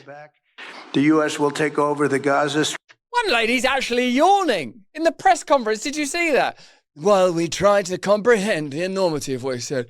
That's what I think what's difficult with 24-hour media. It's difficult to somehow comprehend. That's the important part, Russell. Relevant. That's the important part of the situation. In all of our lives simultaneously. You run your hand down your X feed like you might be doing right now. And pornography, people wandering the streets covered in sperm, someone's dog performing a trick. That came back up again. Kanye's naked girlfriend at the Grammys, someone getting their head cut off, children dying in a war, rubble, chaos. This is not a way to receive and understand reality. This perpetual present made technological rather than spiritual is unbearable for all of us. I mean, he's not wrong. But like, no, he nailed that part. But like, the problem is not that the perpetual present is being made technological instead of spiritual. The problem is that X is an absolute dumpster fire of a platform since Elon took it over and has allowed for basically anything to be up on there and pushed to people's main feeds. Like, that's the fucking problem. Yeah, almost like that thing that he is saying is connected to the thing that AOC said that he disregarded, perhaps. Yes! Almost. And like for reference, like On Brand has an X account, which I exclusively use to keep track of these chuckleheads. And despite only following the few reasonable people that were left on X, every time I log in, I'm confronted with either porn or some kind of racist meme. And I'm like, yeah, this is terrible. But that's not a lack of spirituality. It's a lack of rules and regulations courtesy of God King Elon Musk, you know? Yeah, I'm pretty sure a lot of the people posting those racist memes, the porn, and even a few of the other things that I don't even feel comfortable talking about would also describe themselves as fairly spiritual. The same guys that Russell Brand does. Yeah, there's the irony. As for Gaza, Russell said, perhaps something beautiful can be born from the situation, supposedly, in terms of Trump taking it over. Like, okay, that's a perspective. Yeah. I like that he went through all of that and did not once mention anything about Palestinians other than war bad. Yeah, he's weirdly quiet on the subject of Palestinians in general. It's something that his audience tend to like. He tries to kind of walk a line of not taking a position quite a lot because his audience, which is in itself is taking a position. Yes, right, exactly. His audience are somewhat divided on the issue, but a lot of them are very pro-Palestine, which is interesting to watch in the Rumble chat. On Rumble? Yes, yeah. On Rumble, you see the Rumble chat being like Russell had a conversation on Inauguration Day of all times about Israel Palestine and had like it had a very Zionist bent and people were calling that out in the Rumble chat and I was like, oh, that's interesting. I am curious what angle they're coming from. Like maybe they're old. Some are probably old hangers on of when Russell pretended to be somewhat of a leftist. Yeah, like there's a degree of that. There's a degree of like also like coming from a direction of anti-Semitism as well. Right. And you've got people like Candace Owens and David Icke saying what sound like the right things, but for very much the wrong reasons. Yeah. And so like there's kind of a capture of that. Whether the audience themselves are aware that that's the case is a different question. But it's a broken ass clock is right a few times a day. Exactly. It doesn't mean you have to like. I'm never gonna like reach across the aisle of Candace Owens and shake hands like, oh, so you're for a Palestinian state too? Like, no, fuck off. No, you're not welcome here. No, very much not. Very much not. Incredibly malicious human being. Yeah. So when it comes to Gaza, a journalist asks a pretty important question in the press conference that Trump was holding. And in the next clip, Russell elects to willfully misinterpret that question. The U.S. will take over the Gaza Strip, and we will do a job with it, too. He had just announced the takeover of Gaza, owning it, occupying it. It wasn't clear, and it certainly wasn't expected. You are talking tonight about the United States taking over a sovereign territory. What authority would allow you to do that? Are you talking about a permanent occupation there? Redevelopment? I do see a long-term... When that journalist asks what authority could there be? What authority could there be when it comes, in fact, to all government? That is a good point, Russell. What authority could grant you the right to take over a land? Is it going to be human authority backed by the threat of military violence, right? That's one option, isn't it? God, there is no other kind of authority. Is there bureaucratic authority? Is there administrative, legalistic authority? Where is that authority derived from? Isn't that the fundamental problem that we're facing in the world now? Is we all disagree about where moral authority comes from. Does it come from power? The ability, my authority comes from the ability to impose my will on you. Is that what authority means? Or is it a divine right? And if there is such a thing as a divine, isn't baked into that concept the idea of compassion, kindness, service, unity, glory, love, duty? Doesn't it, in a sense, if you believe in divinity, if you believe in God, isn't that commensurate with beliefs in love? What? Very, very simply, no. He didn't say anything. So basically, if you're religious, isn't that a belief in love? And like, yeah, there are plenty of hateful zealots out there proving this point right now. There are plenty of, I don't know how you listen to this man so frequently. Like, I've never heard someone take so long to say nothing. He's like, he's saying the right thing, you know? Like, what authority could be given to do that? Like, you're right, Russell. None. No authority should give you the right to do that. But instead of sticking in the landing, he's like cartwheeling through space, not willing to come down on the side of like Trump doing something illegal, immoral, and unethical. Yeah, exactly that. It is exactly that. And yeah, in terms of listening to Russell, yeah, he wears you down enough where you just get used to it. It's kind of like a white noise. So like, what I did find troubling about this, you know, is when someone asks, you know, what authority do you have to take over Gaza? It took Russell all of 30 seconds to get to discussing the concept of divine right, as though Trump was somehow potentially appointed by God. Yeah, he immediately went to like a divine right of kings. Like, ooh, that doesn't feel good. That doesn't feel good. Anyway, Russell came so very close to asking the good question there, before very intentionally making the question larger than it needs to be. So the question isn't what moral authority does the US have to take over Gaza, but more, what legal authority does the US have to take over Gaza? That was the point the journalist was trying to raise. Like, how are you going to pull that off? And the answer is none. There is no legal authority for the US to just take over a sovereign nation. Like, in fact, there's plenty of legality from a place not too far from where I'm currently sitting that states that it's always illegal all the time. All the time. All the time. And Russell knows this. Like, despite appearances, he isn't that stupid. And so he has to zoom out to the extent of, well, does anyone have the right to do anything? You know, what even are morals in order to provide cover for Trump's actions? It's a very transparent straw man that he's presenting, basically, to distract from the question. Dear, oh dear. It was such an easy one for him to stick to, but again, like that's where I feel like his Rumble chat is probably like the most deeply cursed thing on earth, because they do hate the state of Israel for very different reasons and say, I do. But at the same time, he can't possibly say like that this cannot be occupied, that this area cannot be occupied, because it would require him to come out and say the most milquetoast, bland critique of Trump imaginable, but can't even say that. Yeah, no, exactly. He can't even be like, yeah, maybe you shouldn't take over a sovereign country. And there's complications around that as well, because like he's very pro-Russia in the Ukraine situation. So like he has to be. He's being consistently on the side of the larger aggressor in these situations.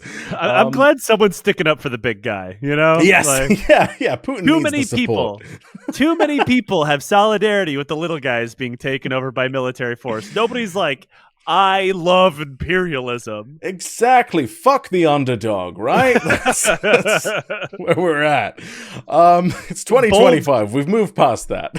Bold coming from a man who wrote a book called Revolution. Oh, don't even get me started. Oh, God. What I would give to go back in time to 2014 and show this show to Russell. Oh, what I would give. Anyway. So from here, because Russell is courting this guy and trying to get him on the show, he starts covering David Icke's take on the Gaza takeover. The lizard guy? The lizard guy, yeah. Russell really wants him to come on the show, and I think it's going to happen. Actually, I do think it's going to. I think it's going to occur at some point. That's so funny, because Ike is notoriously like anti Elon Musk. Yeah, Ike fucking hates Russell too. Like he is dragging Russell on his X account at least once a day. Is what is happening, and then Russell is not ready for that smoke, man. Russell's not ready for it. He's not going to be able to handle David Icke, not a fucking chance. Which is why I'm ready with the popcorn for that conversation. So let's get into the coverage of David Icke's take on the Gaza takeover situation. So let's see what David Icke says on this issue. Now, of course, many people claim that David Icke is an anti-Semite. That's certainly not something that I've ever thought of David Icke. Listen to this. So predictable. The plan all along. Now, bear in mind that David Icke kind of lives with this frustration of like, I've been saying this for ages. Allow Hamas to breach the security fence on October the 7th with no response. Now, that's it. You know, like that's the the idea that No that was response, a false flag eh? event. Okay, that's a big claim. Use this as an excuse to mass murder tens of thousands and to create Trump's building site. Now, it's difficult to look at what's happened in Gaza since October the 7th and not be appalled by the degree of violence, even if you're sympathetic to Violence Israel's to historic who, and religious Russell? claims to the Violence to Say no one who? can live there now, and Palestinians must be moved to other countries, ethnically cleanse the land. Israel annexes the occupied Palestinian West Bank, secured by Miriam Adelson's $100 million support for Trump. Is that someone that's one of those Israeli lobbyist groups? I don't know. You can tell me, work that out, let me know. Move on to secure Greater Israel and replace the Al-Aqsa Mosque in Jerusalem with a rebuilt, I suppose he means Solomon's Temple. Job done. David Icke. Anyone with open eyes and desire for the truth could have predicted this outcome long ago. And I suppose that's David Icke's frustration that he feels like he's been saying these things for ages. And it's pretty extraordinary that even in the peripheral analysis of a peripheral figure like David Icke, the replacement of the religious sites appears to be at the forefront. Don't you feel increasingly these days that a secular and materialistic analysis for what's happening politically is insufficient? That it feels like such a sort of tectonically and epocally significant time of change and fracture that just going, this is about oil, doesn't seem like enough. These people are trying to get their mitts on the shale gas. Like, it doesn't seem enough I don't anymore. think anybody's saying that about Palestine, Russell. Forces are at work, and I can't even describe them accurately using simply the language of human politics, which ultimately would boil down to urges, wouldn't they? If you didn't believe in God or the divine or the occult or the supernatural, use whatever term you want. If you just believed that we are essentially atoms and molecules that at some point became conscious, then the most powerful forces are drives, like the drive for power or the drive for sex, and then they fundamentally become a kind of pantheon, wouldn't you agree? Like that they become That's sort of two Mars, things. Two Venus, things the does god of not love, make a the god of war. pantheon, you fucking idiot. I reject your premise, sir. Yeah. So he said at the end there, it's like the god, like Mars, the god of war, and Venus, the god of love. And yes, I as an atheist am frequently driven by the god of love and the god of war. To be fair, Happens the god of to war, me constantly. God of War games are pretty great, so maybe there's a little bit of truth to that one. But fair enough. yeah.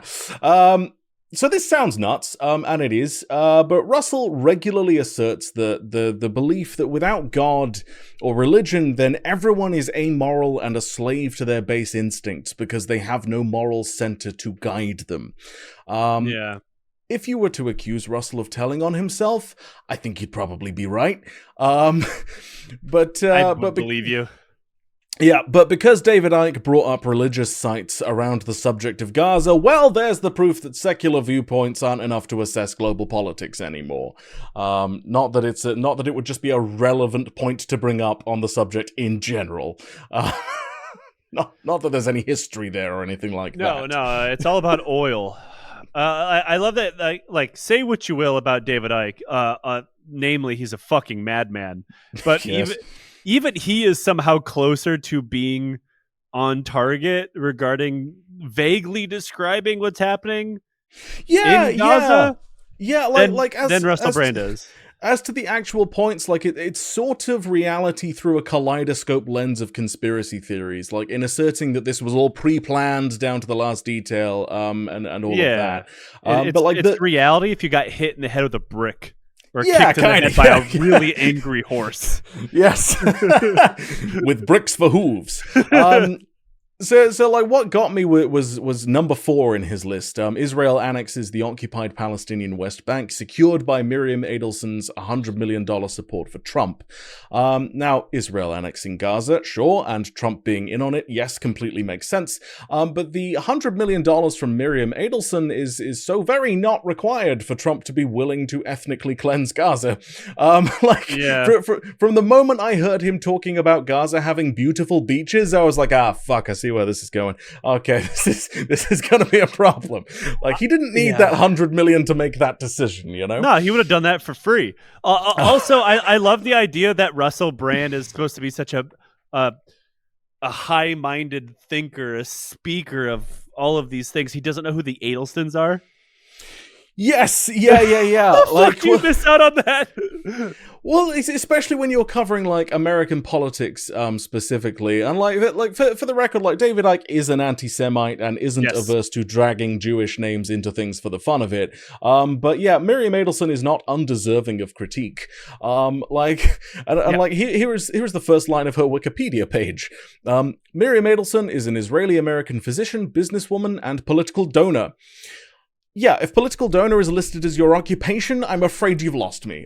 Just immediately off the top. I'm like, no. And her husband, I believe it was even more well-known than she is. Like, he was a big casino guy. Yeah, they're a known thing. Like, yes, yeah. Very. You couldn't find many conservative things that didn't have Adelston money running through them. Right. Yeah, exactly. Like, she's a nightmare human being and a mega donor to Israeli settlements in the occupied West Bank. So yeah, deserving of critique. Whether she needed to be dragged into this particular lens is a different question, but Ike's gonna Ike. So Ike found exactly what he was looking for. Yes, yeah, exactly. So this whole piece of coverage was going kind of badly for Russell, having to try and provide cover for an ethnic cleansing. Not a great look. And so he needed a way to redirect all of this back to being the left's fault somehow. So enter Max Blumenthal and the Grey Zone.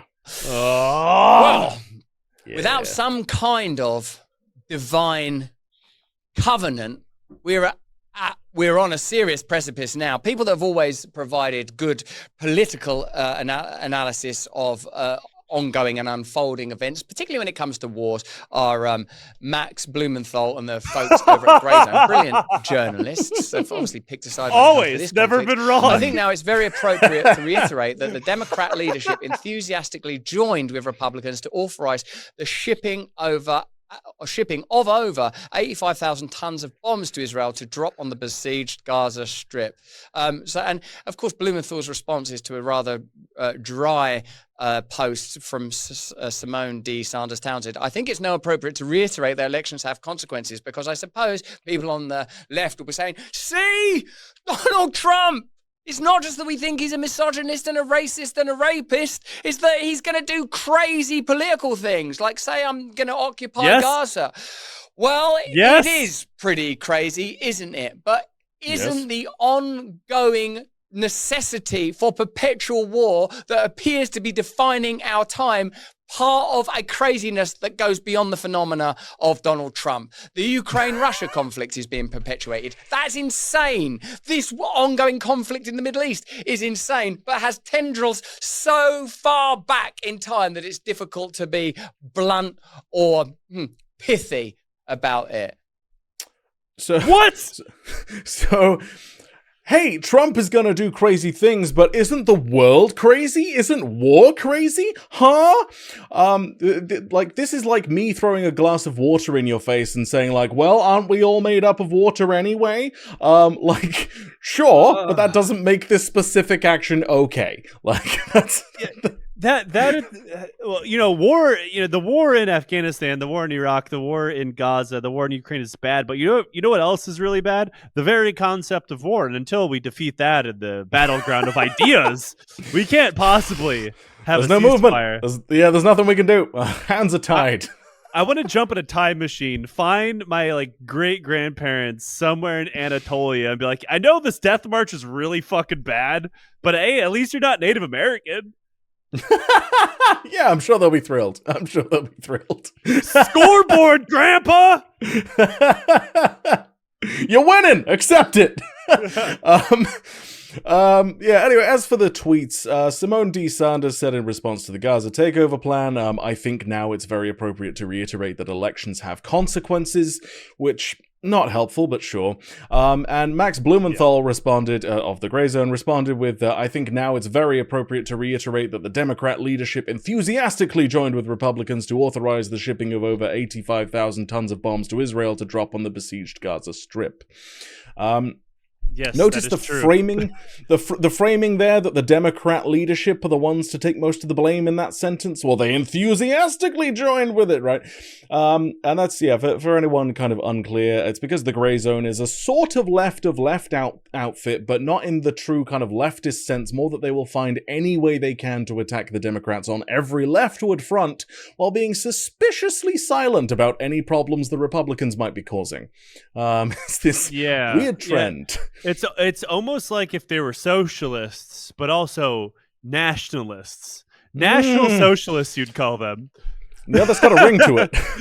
I feel like there's a shorter way. There's a shorter version of that. Yeah, that I think could be catchier. Yeah. They're a problem. And the very first piece those of guys, I fucking hate the Grey Zone. The very first piece of coverage of Russell's show that I ever did was covering Max Blumenthal, trafficking in the idea that the CIA were behind 9/11, supposedly with new bombshell evidence. So that's how serious an outlook we're actually looking at here. Max just hasn't been able to recover since his bro Assad lost his job. It's like, shit, what do I do now? And like, as to like addressing the actual point, like, sure, Gaza under a Harris administration wouldn't be looking much better, to be frank. Like, that was abundantly clear and may have lost to the election. But I'm quite sure what we wouldn't be looking at is, hey, we're gonna openly take over Gaza, ethnically cleanse the place, and turn it into a beach resort. I don't think that's what we'd be looking at. So there is a difference, you know? I think that's a fair assessment. Yeah. I mean, like, everyone says elections have consequences. Like, that is true. That is correct. One of those consequences wouldn't have been if Harris would have won the genocide in Gaza ending. That would not have happened. What wouldn't have happened is, I assume, some kind of Miami Beach resort being built on its ashes. It's the only difference. We would have. Our government in the United States would have gleefully gave the Israelis every bullet and bomb necessary to kill every man, woman, and child in Gaza. That would not have changed. The only difference would be is like they would probably like pinkwash it somehow. I have no idea. But it would have been like, hey, but it's a little bit less genocide. You're like, okay, cool. It's not genocide. Cool. It's only ethnic cleansing. Those are different. Yes. We only use the G word if Trump gets elected. I'll take my cues from you, Joe. You're the expert in this field. It's fucking aggravating. It's like hashtag resist Gaza strong. Shut the fuck up. But hey, anyway, apparently without a divine covenant of some kind, we're on a serious precipice, according to Russell. Without some of that, get with God, and it'll all be fine. That's how we deal with that. Famously, the slice of land in history that you want to use those terms for. Yes, yeah, exactly. So Russell moves on from discussing Gaza and gets to covering some of Bill Gates appearing on The View. He plays some.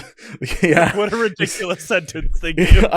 I know. He's real mad about it for basically no reason. And like he plays some clips from The View and whatnot, which I'm not going to engage with. But here's his takeaway from the situation. What we're discussing is who gets to be powerful. Who do you want to be in charge? And I would say with solely an individualistic and materialistic, maybe even rationalistic worldview, you're not ever going to be able to negotiate or navigate your way through these problems, because who has absolute moral authority? Who has it? Who has supreme authority? You've just seen Bill Gates on The View saying, you can't trust Elon Musk. He may make a lovely Tesla, but don't let him into your Doge. Let him into your electric box, but not down to your Doge hole. Well, why, Bill? Why would you grant Elon Musk authority? Yeah, that's a good question. Why would you grant Bill Gates authority? Why would you grant Trump authority, Biden authority, Keir Starmer authority? Why would you grant anybody authority? Those are all good points, Russell. Conduit or vessel for some kind of certain reliable moral power. And if you don't believe there is a certain reliable moral power, then I don't know how you even structure government or society or civilization, or on what basis there would be a point in doing that other than the relentless pursuit of pleasure. Then you can't have any kind of moral aggregation or purview at all. And he always goes back to getting his dick sucked or something, doesn't he? Doesn't he? Like, again, like, we're back to, like, if you're secular, then you must be entirely focused around pleasure, which, again, is Russell telling on himself that if left to his own devices, he gets into trouble real quick. He was a sex addict, if I remember correctly, right? Yes, yeah. He attended a rehab for that, which didn't take, it seems. Didn't take. Yeah, that was back in 2005. I think he did that. He should go back. One could argue, though. I'm sure he's fine doing it through God and all of that stuff. right, yeah, sure. But he actually takes this whole concept like a little step further here. Like, according to him, the question of who gets to be powerful can't actually be answered by a materialist, rational, secular worldview. And if you don't believe in a certain moral power, then like, how do you even structure society, let alone choose who should have power? Now, like, this is all fucked up stuff to say about secular individuals for sure, but the part I find most troubling is the line like, why would you grant Musk, Trump, or Gates authority unless you thought them a conduit for certain moral power? And maybe I'm reading too much into this, but with the conversation around divine rights and all of that coming up before, and Russell's vehement support for both Donald Trump and Elon Musk, I am forced to ask, does Russell literally think that Trump and Musk are on a mission from God? Like, is this just a really shit oligarch dictator version of the Blues Brothers? Is that what I'm actually looking at play out? You know? Only, I say no, but only because the Blues Brothers ran away from Nazis. Yes, yeah. It's opposite day in Blues Brothers land. It has to be some kind of divine duopoly for him. Like, it's the only thing that makes sense. Also, he seems to believe that Elon Musk is some kind of automotive engineer that personally builds every single Tesla that comes off the line, which does make sense because on my way to the studio, which is only about 8 kilometers from where I live, I cycled past 2 broken Teslas. So maybe he is building them. That's why they're all fucked. That makes complete sense. I mean, another good example is like, yes, there's a fundamental difference between a man who can hypothetically run a car company, which he can't, obviously, and be in government. Like, there's a reason why the idea of like Henry Ford being the Secretary of State was a form of dystopian fiction. Yeah. In the show, a plot to destroy America. Like, yeah, they made the car guy, famed anti-Semite and Nazi sympathizer, Secretary of State because it would be beyond the pale. I mean, it's kind of fucked up that to borrow a phrase from Alex Jones, that turned out to be predictive programming. That came true. Same bigotries and all, with maybe a few added on. Yeah, I mean, Henry Ford bought the Dearborn Independent to push the Protocols of the Elders of Zion. Elon Musk bought Tesla, bought Twitter. Twitter, yeah.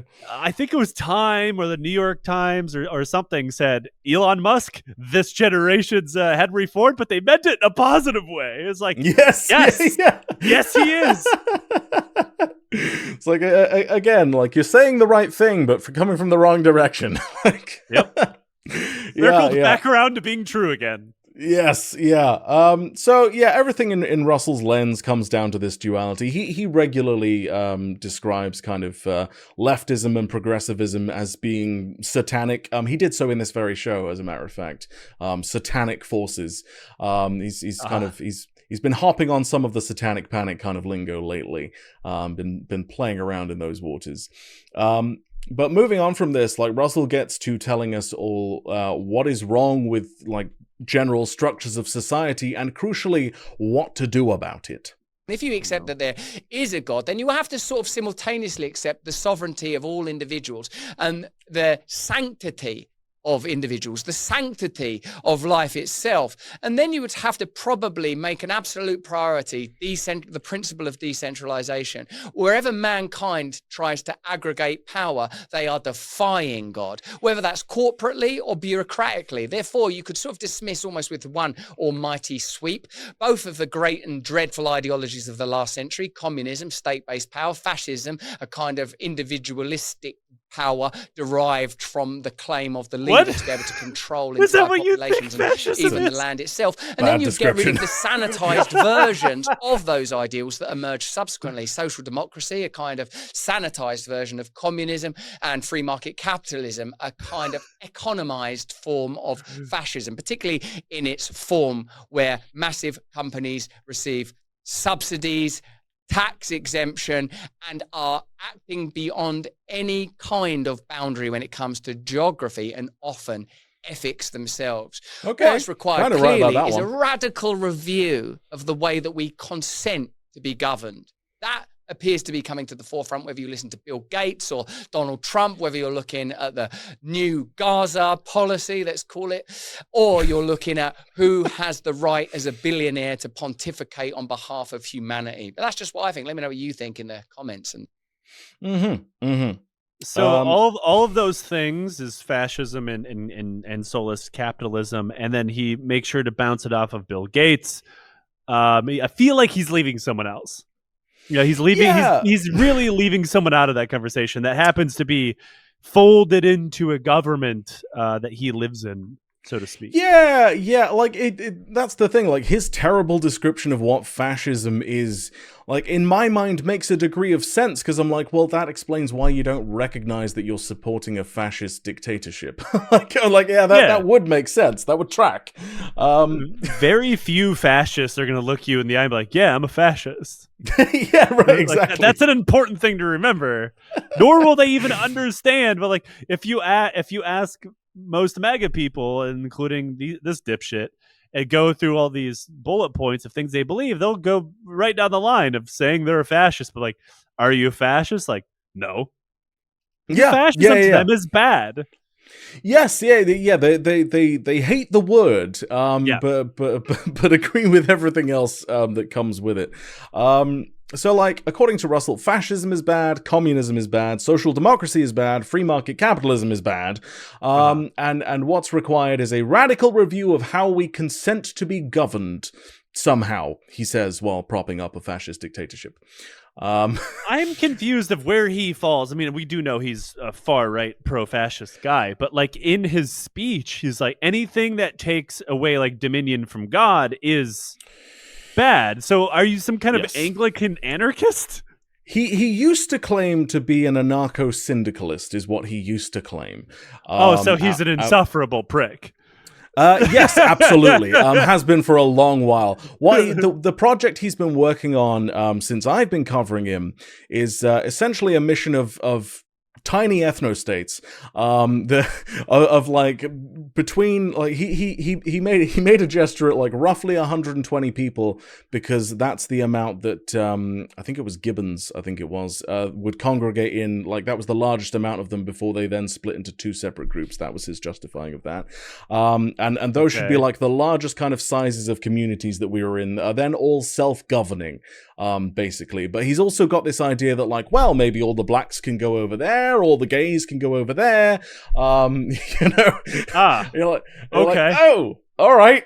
This that doesn't sound like it's going to go well to me. And according to him, like that is also a way that will somehow end conflict in general.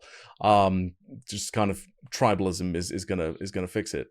I really love the idea that he's coming up with a really red-pilled MAGA version of like the Ottoman vilayet system.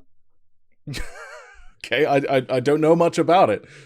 It was effectively how the Ottoman Empire was run, where like every minority had their own quote-unquote self-governing administrative zone, when in reality it wasn't, and it was just used to make everybody a second, third, fourth class citizen and so on and so forth. And then right. to, of course, destroy them. Hence why I was born in Michigan. Yes. Yeah. Okay. Yeah, pretty much. It hasn't gone well previously, and like segregation in most forms has not gone well in the past in general at all. Well, it went well for people who looked like him. Yeah, maybe a little bit of that kind of side of things helps. If you're rich and white, it's a bit of a different conversation to be having. Yeah. Yeah, in that clip, like, he essentially decries like all forms of government and societal structure, coming back to God and decentralization and the sanctity of individuals. But yeah, it all rings just a little bit fucking hollow, while he's also basically saying, and that's why Elon Musk is great and Donald Trump taking over Gaza is fine, everybody. You know. Yeah, how can he believe in that like 120 number? Like you said, like, oh, we need all of this decentralization of power. Everything else is this, spitting in God's eye or whatever. And so like, but also the weird loser techno king from the internet and his strange orange best friend being dictators of America. It's perfect. Yeah, that's perfectly fine. So like, yeah, anyone accruing power is a problem, but also Trump and Elon are great. I'm like, yeah. Okay, I can feel the cognitive dissonance from here. You know, yeah, it's the same way like people say all these DEI initiatives, which amounted to very little in the grand scheme of things, were authoritarian when this is what they vote for, right? Right, yeah. Exactly. Okay, so it's been a minute since I've covered one of Russell's advertisers, and so we're going to look at a new one here, and, well, surprise, surprise, it's a little bit dumb.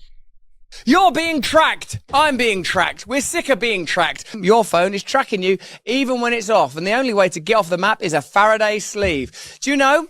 Well, whenever I feel like I need sweet freedom, like nighttime, bedtime, or when I'm driving around contemplating the Lord and how to bring down the government, I'm talking about the EU, what I do is I pop the old phone in the Faraday sleeve and know that I'm untraceable, untrackable, like a phantom. I'm moving between the raindrops, baby. These are made in America. It's the only Faraday sleeve with a sound blocking wall. What the Faraday sleeve can do is not only protect your ability to relax, for example, at bedtime or quiet time, giving you a break from endless tracking, spying, and radiation. You've got your phone when you want it, and you can throw it into the old ghost sleeve, don't be disgusting, when you don't want it. That's the problem solved. You get your phone when you want it, but none of its tracking and spying when you don't.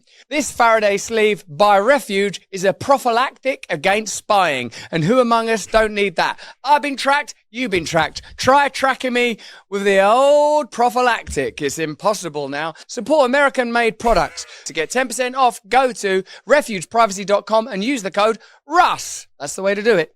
Get a leather condom for your phone. Get a leather condom for your phone. Get a leather condom for your phone and protect yourself from spies. Well, I don't know about you, but I'm sold. What is this editing job, first of all? Like, he wants to fuck that phone sleeve. Right? Yeah, he regularly devolves into some kind of sexual innuendo in his ads. I don't know how thrilled the advertisers are about it, but I don't know. I feel like the people that are selling a leather Faraday cage for cell phones don't have high standards. Yeah, it seems that way. I mean, it is made of American buffalo leather, so, that's something. And I don't think that's how Faraday cages work. Don't they have to be made out of metal? Yeah, they've got like a lining. They've got like a lining inside them as well. But like, so one thing to note about these leather Faraday cage phone sleeves is they're huge, and according to reviews, also very stiff because of the American the buffalo leather. Of course. My point is, like, you couldn't exactly carry one around comfortably. It's not going to be like something in day-to-day use in your pocket type of thing, because it's too fucking big. And of course, like, you couldn't actually put your phone on charge while in the Faraday cage, because then it wouldn't be closed. And most people, like, charge their phones at night while sleeping, so I can't imagine you'd be using this thing at night either. Which begs the question of when exactly this thing is supposed to be used, other than for potentially committing crimes. There's also the fact that, like, literally every human being with a smartphone checks it multiple times a day. So, unfortunately, yeah. So, like, the whole radiation blocking and protection from spies thing falls a little bit flat when considering how obviously impractical this is as a solution. And of course, also, like, who the shit wants to spy on the average chucklehead who buys one of these things? I'm like, who's spying on you, Deborah? Like, why is this so important? Like, like Steve, do you consider yourself a viable target for the NSA? Is that what's going on? I've always found the people that buy survival stuff are the last people who are going to need it. Like whatever psycho is buying their water filters from Alex Jones is definitely not the person in the world who needs a water filter. You know what I mean? Yes, yeah. It's like either they're completely fine or they're sovereign citizen and a genuine risk. There's always that 1%. Their main political complaint is about the age of consent. You probably don't need a Faraday cage. Yeah. Speaking of buying one of these things, how much do you think these leather pouches cost? Ooh, I mean, this is genuine American bison leather. I'm gonna say $100. Oh, not far. $90. Oh, I was close. Do I win one? I need to hide myself from the perfidious EU. Have to send refuge a message. So about $90, 87 euros or 72 pounds. For the standard model. The larger one. That was my favorite part about the whole commercial. Was like, I'm plotting to take down the European Union. It's like, well, you're British. You just voted to leave, and you left. You won, Russell. And now you live in America. Yeah, you didn't have to take down anything. Yeah, well, because like he wants to be like, oh, I'm planning to overthrow the government, and like under the Biden administration, he could have made that ad, whereas now he has to kind of like pivot and be like, I mean, well, not under Trump, obviously. I mean, the EU government. Yeah. That's who I have a problem with now. That government that I have no part in whatsoever, no matter where I move. Yes, all the places I'm allowed to live are not there. That's who I'm trying to overthrow. Okay, so everybody knows the EU is like this evil empire because when the British voted to leave and then left, and then the EU let them, like that is true tyranny. Yes, yeah, exactly. That is tyranny at work. That is an anti-democratic organization, is what that is. Right. So we've got one more clip here, and it's when Russell comes off YouTube and goes exclusively to Rumble and Locals. He does just like a little bit extra, right? And this was filmed before RFK Jr. was officially confirmed as Secretary of HHS, RIP USA. And so Russell is spending a little bit of time trying to take down Elizabeth Warren in this clip. Good. Thank you very much. Nice. There I am. Don't put that picture on that or distract me. Don't post porn in the chat, you lunatics. All right. So the confirmation of RFK continues to unfold. Let me know in the comments and chat what you think.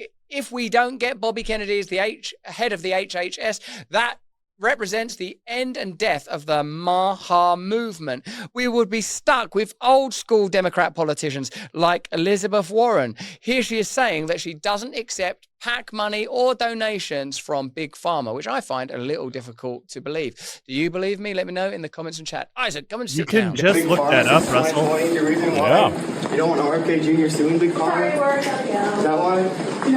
Check the website. I don't take contributions from Big Pharma executives. I don't take any corporate PAC money. And you and your allies already know that. Yeah, I'm a great person doing a great job. So here, you won't, for example, find out that I've in fact, Super PAC launches to support, put them cans back on, Isaac. I'm getting a terrible bleed. Super PAC launches to support Elizabeth Warren, who has decried the role of Super PACs. Mystery Warren Super PAC funder revealed. Top 20 member recipients of money from pharmaceuticals and health. Number 1, Bernie Sanders. Dun, dun, dun, dun. Who's going to be number 2? Should we get some sort of drum roll on this? It's obviously Elizabeth Warren, completely lacking in principles.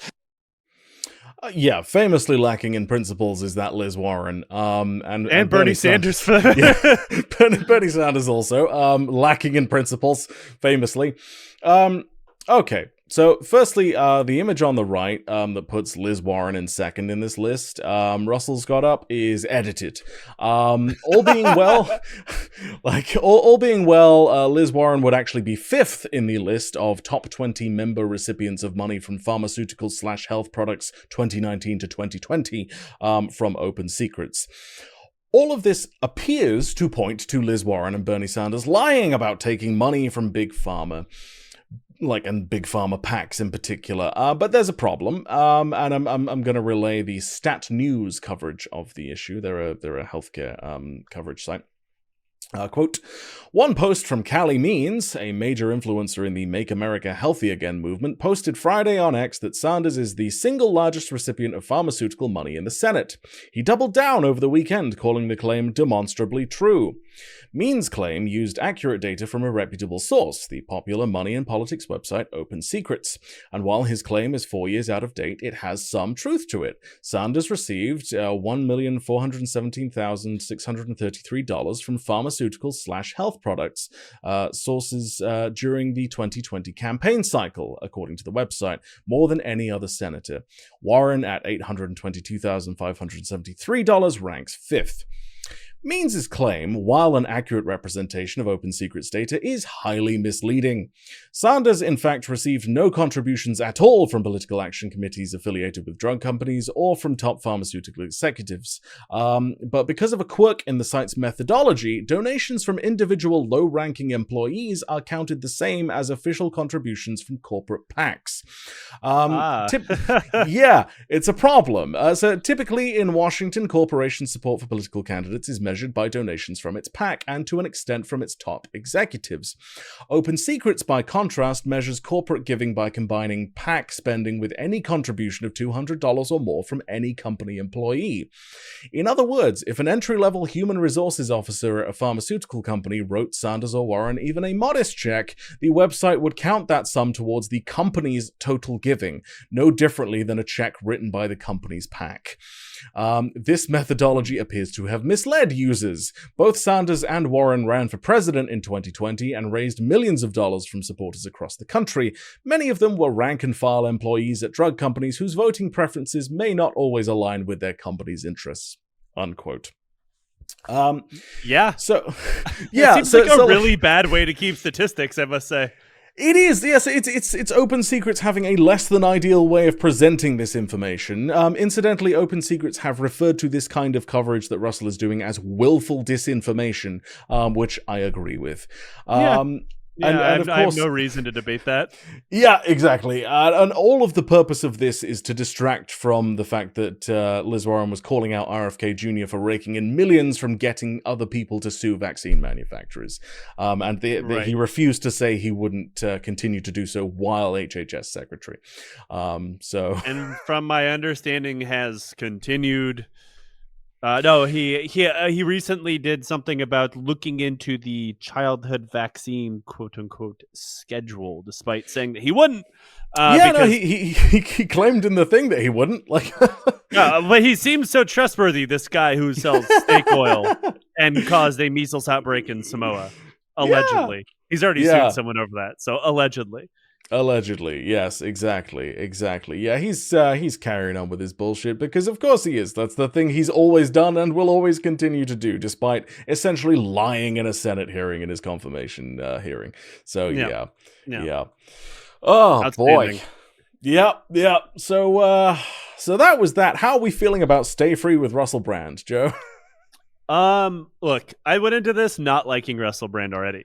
I now really fucking hate Russell Brand. So I hope all the bad things in the world happen to him and only him. I mean, with fingers crossed. If the extradition fight, if he ends up losing that, should it ever come to pass, then maybe. But yeah. Don't put me on the side of a fence where I'm cheering for a deportation. Don't do that to me. Yeah. I will say this show has a way of messing with your head. Agreeing with David Ike on something. Like it's a low fucking bar when you're listening to Russell Brand. Yeah, absolutely correct. Oh dear. Okay, well, thank you so much for coming on, Joe. It's been an absolute pleasure to have you here. It's been great. I had a lot of fun. Is a way to put it. I was very entertained. Good. Okay, then I've done at least part of my job. Good. And that is the show, everybody. I hope you all had as much fun as I did. Please go and listen to the Lions Led by Donkeys podcast. It's a lot of fun, and support them on Patreon for some excellent additional content. I will be putting links to the podcast, the Patreon, and for Joe's books as well, which you should definitely all check out. I will see you next week for some more fun with a different guest. But in the meantime, please take care of yourselves and each other. Thank you very much. I love you. Bye. And careful what propaganda you listen to.